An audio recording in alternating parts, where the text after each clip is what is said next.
साधी गोष्ट आहे. आपण एखाद्या व्यक्तीला 95 घ्या ना, त्याला आपण गरमच पाण्यात काढलं सांगतो, त्याला काचेच्या ग्लासातच काढलं सांगतो. कारण 95 असेल स्टीलच्या ग्लासात घेऊ नका काढलं सांगतो. त्याच्या मागचं काहीतरी पर्पज आहे. ऑर्गॅनिकने कुठला साईड इफेक्ट नाही आहे मॅडम, या ऑर्गॅनिकने कुठला साईड इफेक्ट नाही आहे.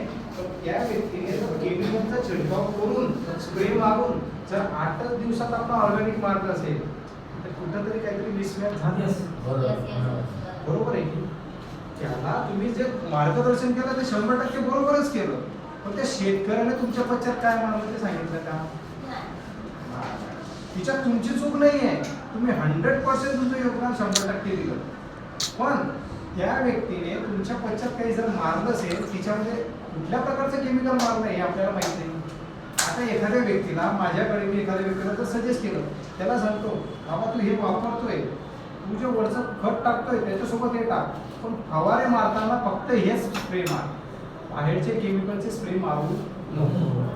आपल्या स्प्रेमध्ये आपलं टोटली वृक्षांपासून बनलेलं आहे, झाडांच्या वनस्पतीचा अर्क हिशामध्ये आहे. बरोबर, बाहेरचे जे ते केमिकल बेस आहे मॅडम, आणि त्या केमिकल बेसमुळे काय होतं, साईड इफेक्ट होतो. एखाद्या लहान मुलाला 5 वर्षाच्या मुलाला त्याचा जो आहार ठरलेला आहे की 5 वर्षाच्या मुलाला आपल्याला तेवढं जेवण द्यायचं आहे. बरोबर, आता समजा साधी गोष्ट आहे, 5 वर्षाच्या वरती जो रेंगाळत उभं राहतो त्या मुलाला सॅरेलेक्स देते आई, त्याला काबरं देते सॅरेलेक्स. डॉक्टर सांगतात की त्याला तेवढंच द्या. बरोबर, कारण त्याची पचनशक्ती तेवढीच आहे. हे लोक काय करतात, केमिकलचा ओव्हरडोस देऊन टाकतात. सर लक्षात घ्या मी काय सांगतोय, केमिकलचा जर ओव्हरडोस दिला तर त्याची तेवढी शक्ती आहे का त्या उपायाची? पण त्याच्यावर साईड इफेक्ट होणार आहे ना मॅडम.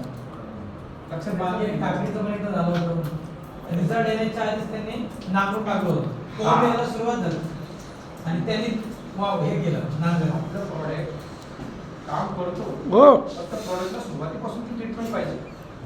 आणि सर्वात महत्त्वाचा, मॅडमाने खूप चांगला पॉईंट केला, मी जे प्रॉडक्ट सांगितले जसे तुम्ही घ्यायचे किंवा वरतून मारायचे स्प्रे मारत असताना आपले स्प्रे कायम स्वरूपी त्याला द्या, सुरुवातीपासून एंड पर्यंत. म्हणजे म्हणजे तुमचं रोपं लावण्यापासून काढणीपर्यंत सर्व आपलंच द्या, नाहीतर मग ते अर्ध हे आणि अर्ध ते पैसे परत दे असं होतं ते. बरोबर आहे ना? हो, आपल्याकडनं घेतो, तिच्यात बी काही थोडेफार बाकी ठेवतो, आपला डिस्ट्रीब्युटर म्हणतो ठीक आहे भाऊ, काहीतरी रिटेलचे पण पैसे आले तर मला डीपीचा रेट आला तर मला भरपूर चांगला आहे, पण बाकीचे तुम्हाला मित्र आहे मी तुझ्याकडनं घेतो, कालांतरानंतर नाही किंवा काही रिझल्ट आला नाही तर तो पण डिमोटिवेट, हा आपण डिमोटिवेट होतो. तसं करायचं नाही, त्याच्याकडनं आपलं प्रोडक्टचे पैसे घेऊनच टाकायचे. लक्षात ठेवा.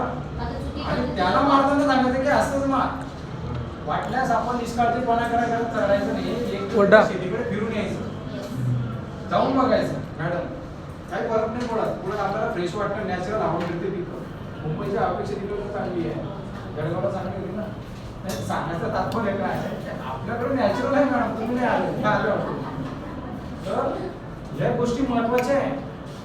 तुमचा विश्वास जिंकणं आपल्याकरता महत्वाचं, शेतकऱ्याला सांगणं आपल्याकरता महत्वाचं आहे.